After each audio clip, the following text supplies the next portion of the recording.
Welcome to Close Listening. I'm Zach Morgenstern, joined as always by silent co-host Ludwig von B. And today I'm talking about an album called The Greatest. I came across this album because, as I've mentioned before, I recently watched this List YouTube video by a music YouTuber named Norman Maslov, who talked about 50 great singer-songwriter records, where it was 50 different singer-songwriters, and he picked one record that he thought showed off all their songwriting skills.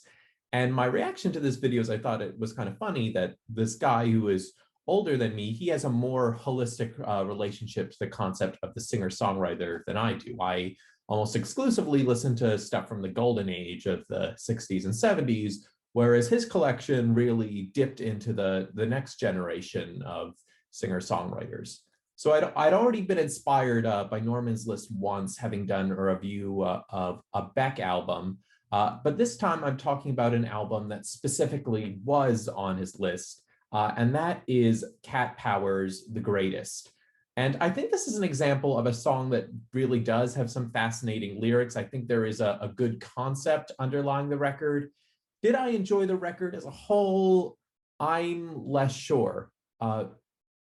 So when I think of classic singer-songwriters from that golden era of the 60s and 70s, there were certainly qualities that separated them from the absolute pop stars. Singer-songwriters were confessional, poetic, and sometimes somber. But that wasn't the sort of full extent of why you were able to enjoy their song. They certainly had a sort of poppy feel on top of that, sometimes thanks to a lush orchestral sound, like on the songs by Neil Diamond or John Denver, or if you even think of a song like 59th Street Bridge by Simon and Garfunkel, sure, it comes out of the mind of a singer-songwriter, but it comes out working as a pop tune.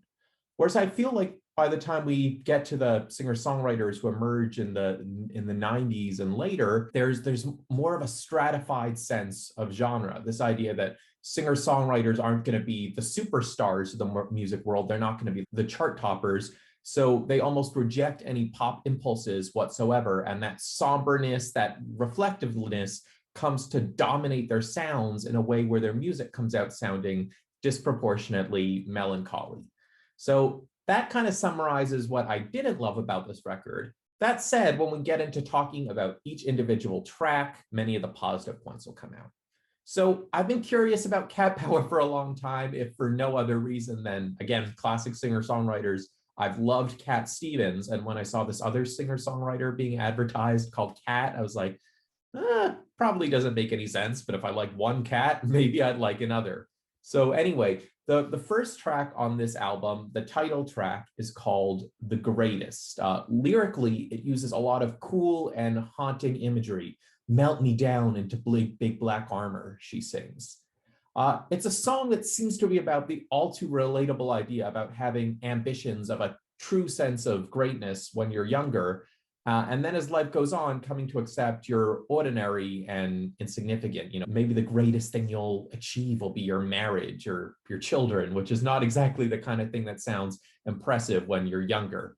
But anyway, what I felt with this song is that while it was a great piece of poetry, I thought Cat Power could have had more fun with the musical choices. So as you can see with the cover art here, she's alluding to a larger than life sense of greatness, like being Rocky the boxer winning in the ring. And if you're going to go for this boxing glove imagery, why not add a bit more kitsch to your sound, you know, some trumpets emulating the feel of the Rocky theme. Track number 2 is called Living Proof. And what Living Proof feels like it does is it contextualizes what's in The Greatest, perhaps even as a kind of feminist protest song. It sounds like it's about a woman feeling that she's lost her potential for having true ambition after having fell in love.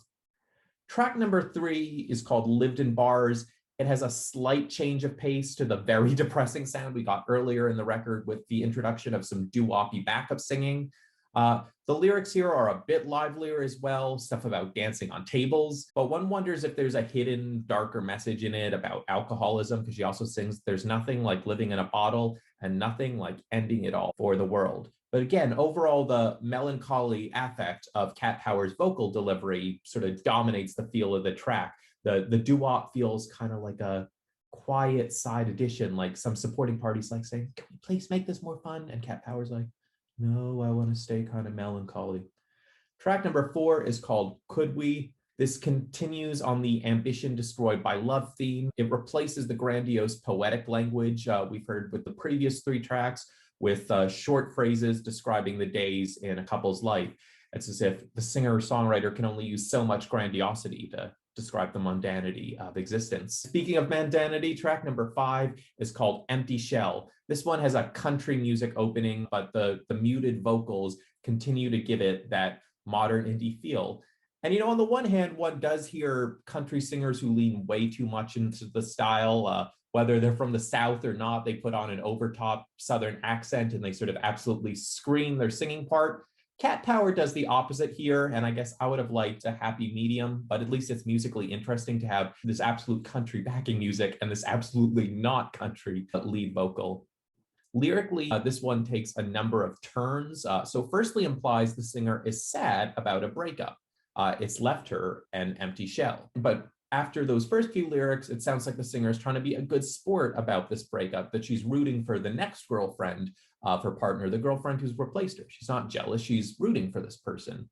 But then it transitions from that being a good sport to possibly belittling the new girlfriend, saying she needs a condescending boyfriend who will, take care of her because he doesn't see her as too strong. And in that way, the song subtly transitions to being self-serving again. Track number 6 is called Willie. And again, we're hearing a song that seems to be written in the country genre, but that contrasts against Cat Power's very indie, modern singer-songwritery vocal delivery. And again, we're seeing a song that mixes talk of grandiosity with talk of love.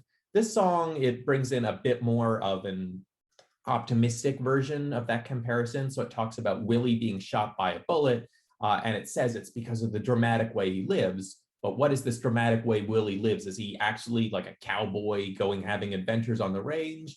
No, it just sounds like he has this very fulfilling relationship with a woman named Rebecca. Track number 7 is called Where Is My Love? And I feel like the depression is back intensely with this one. At least the song sounds a little bit different because I like how articulate the piano and the string parts come out. I thought maybe this one is from the perspective of Rebecca from the previous song. She's waiting for Willie to come home on his horse, but the lyrics are so minimal, it is hard to tell. Track number 8 is called The Moon. This one has a nice yearning sound to the vocals. The opening line is great. The moon is not only beautiful, it is so far away. So this song is once again pushing back against the idea that we are limited to a mundane sense of greatness, of fulfillment in our relationship. Maybe there is this mysterious higher calling out there that we can long for, we can dream of flying to the moon. Track number 9, again, kind of a country pop feel. You can hear a sort of early Dylan-esque influence on Cat Power's voice. So prior to getting out this record, the only time I'd heard Cat Power sing was on this Dylan covers compilation album where she sang a version of Bob Dylan's Stuck Inside of Mobile with the Memphis Blues again. And the funny thing is that even if her voice doesn't have the overtly raspy quality of Bob Dylan, she very much likes singing in his rhythm, in his amelodic way of singing. And that comes out here, even though her voice, it's not objectively rough in the way Bob Dylan's is. She subtly, clearly brings in the Dylan influence into how she sings. This song is about fantasizing about ruling a mysterious island somewhere, but again, all the while knowing that in most lives, the only real triumph is love. Track number 10 is called After It All, where the lyrics goes, "Will you come back to me and tell me that it was never up to you and me?" So this is another way of dealing with the question of whether there is more to life than just love and relationships and family. It seems to be saying, well, maybe there is, maybe there's not. But at the end of the day, we have such little control over our own lives. It doesn't make sense to want our lives to be one way or another. We can't really help what our lives are, and we just have to enjoy whatever greatness life brings to us. This one is a bit of a different melody. There's solo electric guitar playing in a minor key. Despite being in a minor key, it has a weirdly upbeat feeling to it almost, and I think it's because the progression in the song reminds me of Del Shannon's early rock classic, Runaway. Track number 12 is called Hate. This one builds into a somewhat more produced electric guitar song, and once again with a kind of ambiguity between a major and minor sound. Lyrically, however, it's the darkest song we get yet because all the depression in the album comes out in the lyrics and it builds up to suicidal ideation, perhaps even genuine suicidal threats. And then the album closes with a song called Love and Communication. Musically, it's a folky sound with a slightly messy organ in the background. Again, Cat Power's vocals remain so muted, it didn't feel like it had the special emphasis to bring about a conclusion. Musically, it just felt like more of this constant melancholy flow we've been getting throughout the record.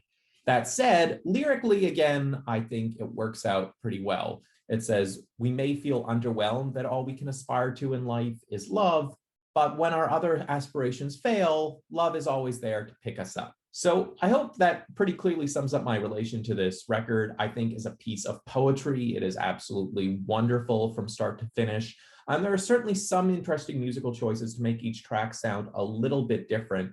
But overall, this muted vocal delivery, I find, just gives overall the songs a similar melancholy quality, and it makes them less memorable than a singer-songwriter who's willing to be a bit kitschy, a bit louder, to have more fun with their lyrics, whether they be serious or whether they be happy. I think that kind of classic singer-songwriter vocal delivery does more towards making a hit than this modern approach of just sounding kind of muted and melancholy. I'm Zach Morgenstern. This is Ludwig von B. See you next time.